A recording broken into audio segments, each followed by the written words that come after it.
Most of the earthquakes recorded in the world aren't very strong, but sometimes a particularly great one causes destruction and death. Earthquakes also occur at the sea bottom. When that happens, they can sometimes displace the water column and originate waves. These waves are best known by their Japanese name, Tsunami, which simply means harbor wave.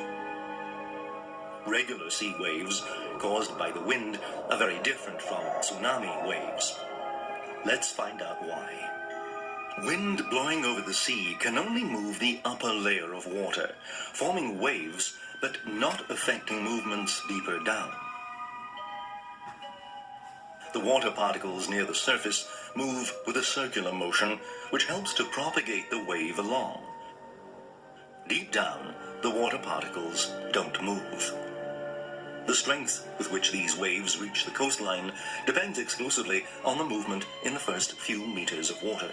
A tsunami, on the other hand, can be generated at the bottom of the sea. In case of a strong earthquake, the sea floor abruptly deforms and vertically displaces the overlying water. The entire water column is disturbed by the uplift or subsidence of the sea floor. This sudden movement releases a great impulse of energy, which is transferred to the whole column of water between the surface and the sea floor. In this case, the water deep down moves as well, as deep as 1,000, 2,000, 3,000 meters. Apart from submarine earthquakes, tsunami waves can also be generated by underwater landslides, or when rocks or sediments slide into the sea, by volcanic eruptions, or more rarely, when a meteorite falls into the sea.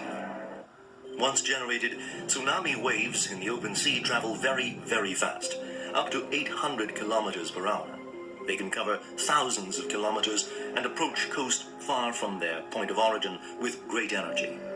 In the open sea, the waves are rarely over a meter high and are very long, so they're imperceptible. A ship in open sea, for instance, wouldn't notice anything out of the ordinary. The speed of a tsunami wave depends on the depth of the water the wave is traveling through. Approaching the shore, the tsunami's speed diminishes, although it's still much, much faster than an ordinary wave.